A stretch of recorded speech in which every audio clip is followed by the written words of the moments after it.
My dear people of Southern Cameroon, my dear brave warriors of the Ambazonia Liberation Movement, accept liberation greetings for me, Comrade John Akuro. Today is January 12th, and today is Thursday, 2023. My people, I want to extend real hearty thanks and congratulations to all of those who continue by day and by night in one way or the other to foster this liberation movement. There are a lot of you out there who are not even making your voices heard. You are not on the social media forums. You are nowhere. You don't have a megaphone anywhere, but you are just doing action. You are just doing the kind of things that will sustain our liberation movement until that moment where we get victory, where we send the last vestiges of La République du Cameroun's colonial administration out of our territory. My people of Ambazonia, I'd like us this day to take a look at a few things that are happening in our movement, and especially some of the things happening around us, around our neighbors. I've said in a good lot of communications that La République du Cameroun is a pack that will soon crumble, and crumble so violently that no one will believe their eyes. Sometimes people doubt. But truth is, year in, year out, I have said these things that La République is heading towards a precipice. But sometimes people get fooled by a mirage. Because suddenly you see it, you hear, they say the European Union has sent 5 billion CFA. 5 billion is not even enough for just two of Mr. Pobia's ministers to embezzle. And I suppose that a good lot of us have an idea of how international development aid functions. Because too often, especially aid directed at African countries, too often, less than 60% of the amount that is mentioned really gets to the continent. That if it gets to 60%, that is really much. Because too often you get about 30 to 40%. So when you see those amounts of the World Bank has dispatched this amount of money, the AFDB has dispatched that amount of money, the EU has sent that amount of money, you get fooled by thinking that is that La République du Cameroun is bouncing or waxing strong. All of those are rather indications that that country is getting finished, more and more finished by the day. But I think the biggest evidence before everybody's eyes today that no one can doubt again when you see it is, like I said, that the taxes were going to get to asphyxiating point. Now you can see it. That even the cost of energy, electricity, has gone up. And of course, the government is right now struggling to see how to smuggle in an increase in the cost of petroleum products. Of course, a good lot of them have already seen the prices go up without it even being announced. But the one way they find difficulties is with the fuel, because at the filling stations the prices will be, displayed, and you will see for yourself how much that is going to be. So therefore, La République du Cameroun is grappling with a lot of challenges thus far. And my people, those of us, those in our midst, those Ambazonians, who still continue to think that they can confess a one Cameroon and tie yourself to it, you are now tying yourself to an albatross. Because the suffering that's going to be unleashed in that place is unimaginable. Listen, this is why I keep calling on each and every one of us every day to bring in our quota so that we are able together to hasten the flushing out of La République du Cameroun from our territory. Let me be clear here. The people from the three northern regions of La République du Cameroun are busy mobilizing, busy preparing. I'm saying this, you may doubt it, but just open your eyes. I said they are busy preparing. And when they will rise, all their sons and daughters, if not all, at least 90% of their sons and daughters who are serving in the forces of La République du Cameroun will withdraw to join them. had the opportunity to, get scratched into one of their planning meetings of some of the people of their communities. And I could hear they were mocking at our brothers and sisters, Ambazonian brothers and sisters, who are still actively working with the forces of La Republique du Cameroun to kill their own people, to kill the aspirations of their own very people for freedom, to kill a dream that also concerns them. The passion with which the speaker presented this issue and reminding all present of the need for every single family that has a child, be it in the police, in the gendarmerie, in the infantry, in the B, and who have all of northern extractions, to make sure they begin to sensitize them and prepare them for the ultimate moment. So they are going from the family roots and they're planning to go into their various community meetings wherever they will be to do this pseudo preparation for what is still to come. Because they make clear there is no way Frank Dia will ever lord it over them. They'd rather be a separate country. Of course, because they too have oil discovered in the Logon Birni Basin. My dear people of Ambazonia, while this is going on, while other people are aware of the challenges before them and know that they will need all their forces on deck, all their strength on deck, in our case, quite a lot of our people are still looking at that mirage of a pay package. Don't ask me that what do I want you to do with your family, because I was also there. I also had a pay package, and a big one for that matter. But I had to answer the call, because we must all come to that collective consciousness that what we do today will determine the kind of lives our children and our children's children will live tomorrow. A good lot of us are in the Western countries, in America, in Canada, in Germany, in the United Kingdom, in Belgium, in Switzerland, wherever. And we are enjoying. But in all these countries, go down the lane of history, you will realize that great people died to get those countries where they are. You realize that the commoners died in their numbers. They came out and sacrificed and fought until they could fight no more to make sure that they got what they wanted. You see, the United States of America, where we are, I was quote this example. The US was a British colony. But from 1774 to 1776, the people of the United States of America stood up and fought until they could fight no more, until they were able to send out the last vestiges of the British colonial administration. Today, the United States of America can even colonize the United Kingdom. But you see, today they are the best of allies. They are even the strongest, because today the United States of America has defined itself as the strongest country on planet Earth. My people of Ambazonia, it takes the collective will of a people to attain a noble objective, like what we're talking about, freedom.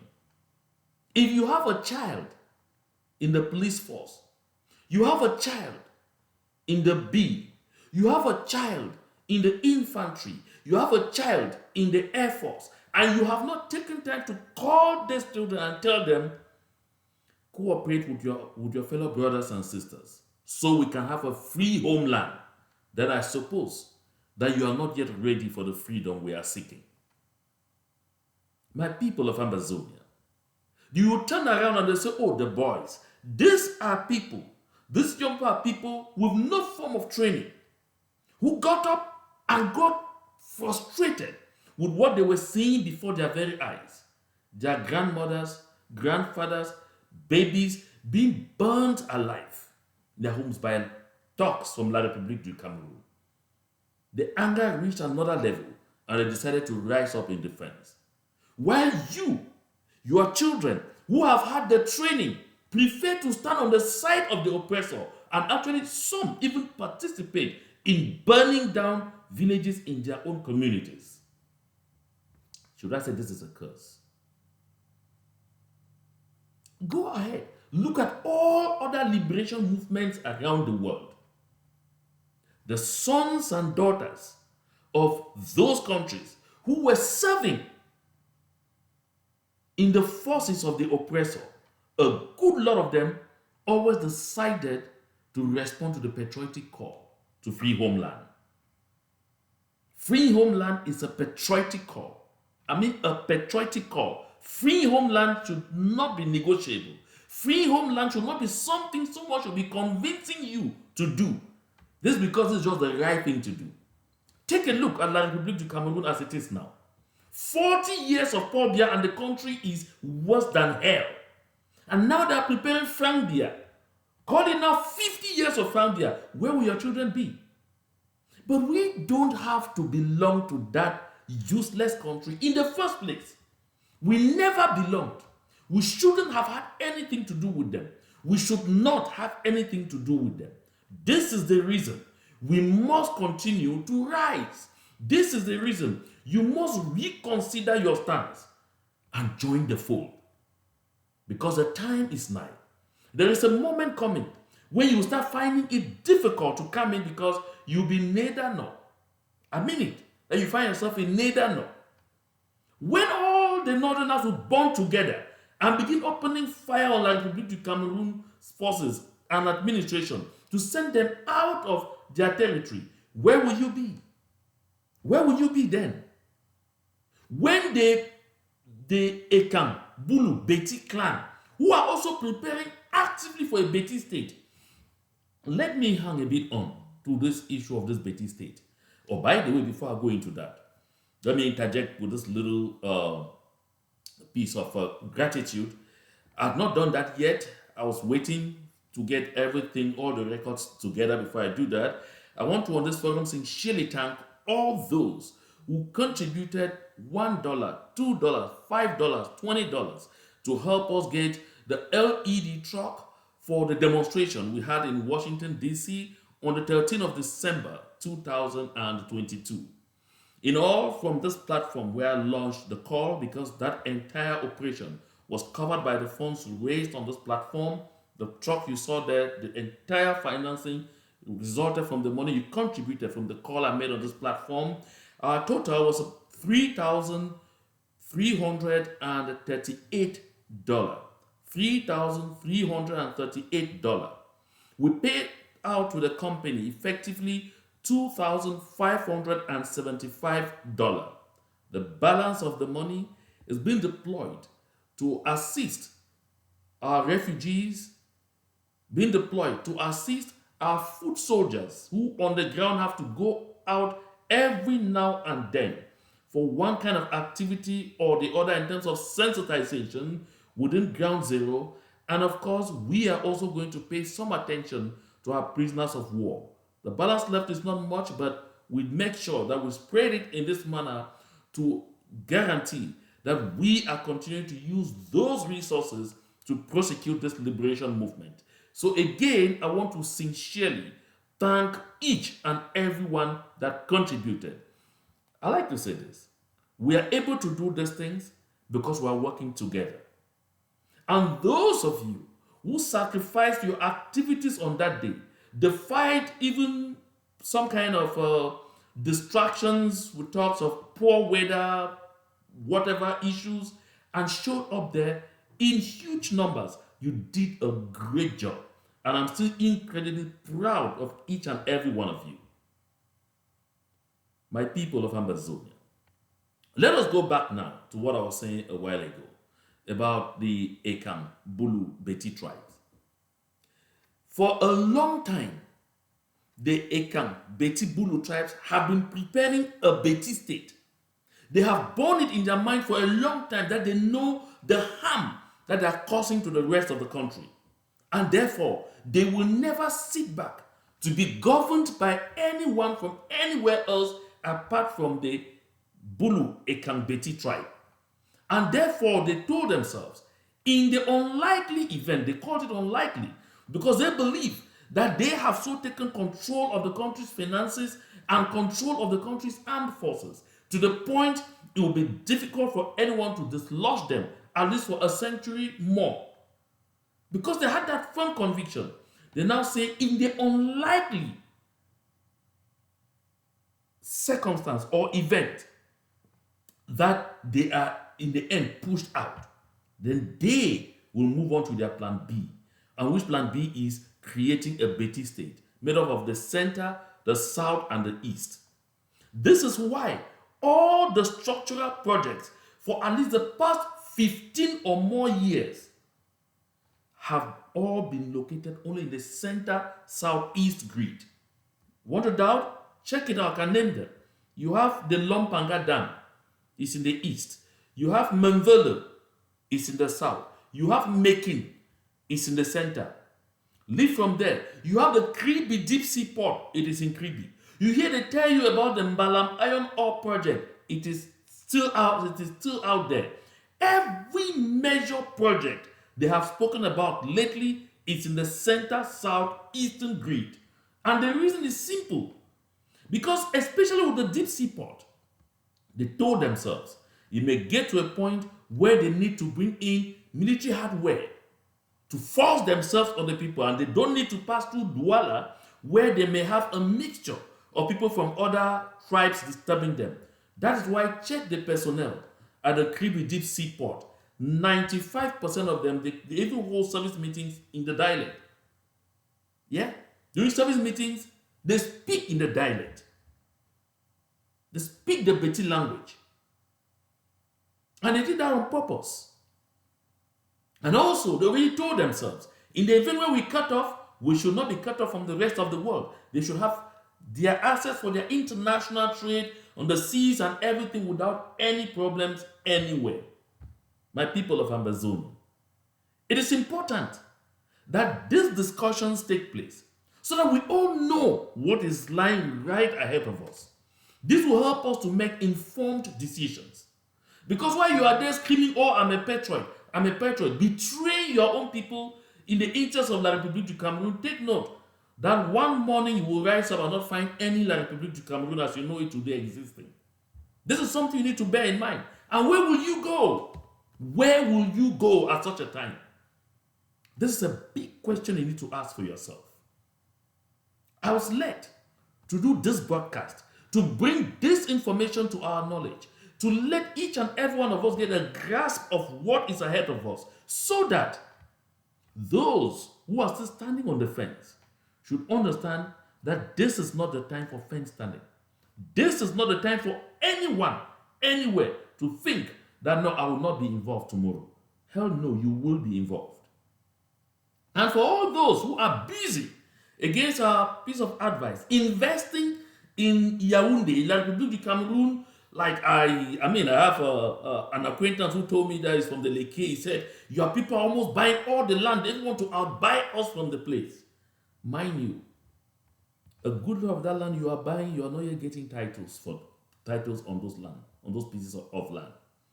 A good lot of that property that you are buying is farmland. And what is going to happen is the people know what is coming ahead. And when that time comes, you will be chased away and you will leave with nothing.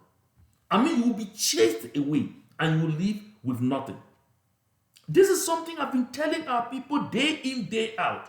You see me as a fool. Say, what is he singing again? That is song that is singing. Let them get out. That you people's Ambazonia, that your thing. The day is coming. And it's too close that you will no longer be able to say that your thing. You will understand that this our thing is the only thing that matters in the world to you at that point in time. Why wait? Why wait? The time to join forces with all of us is now. This is the time. My people of Ambazonia, I like to really note it here that when I hear some people stand and scream and say that thing is dying, normalcy has returned, they will soon have nowhere to put their heads and all of those things, it brings me to laugh. Because history is right before us there to educate people that what they are seeing today has a future. But people drag. Listen, you find people like Ambassador Cohen. These are people who have been diplomats for a long time across the world. They have been to a lot of these conflict areas. And when they write every day, it's not like they don't know what's going on ground zero. They tell you persistently that the only thing that is separating Ambazonians today from Ambazonia is time. Did you hear that well? The only thing that is still separating us from Ambazonia now is time. You've read Honorable Tibonagi, who said very clearly that Ambazonians will end up getting exactly what they are looking for. And he too said it's only a matter of time. They are not fools. They have seen these things happen. They know where we are coming from. Because in other areas, their history is not even anywhere as close as ours, which is a clear demonstration of the fact that we are not only different, but we're even a country. Southern Cameroon has recognizable international boundaries. We're not negotiating this. You want to now go back. The Human Rights Court, the Banjul, in Africa, under the AU in 2008-2009, ruled that the people of the Southern Cameroons are a people under international law. That is the only moment that you find that you stand where the next thing that simply separates you is getting your self-determination, which means that our right to self-determination is not only recognized, it's even inalienable. This broadcast today actually meant to call the attention of especially members of the families of those who are still standing on the side of the oppressor, wearing uniforms and assisting them to destroy their own people, to know that as a matter of fact, there will be an expiry date to what they are seeing now. The time to switch over is now. A word to a wise, they say, is sufficient. To God be the glory.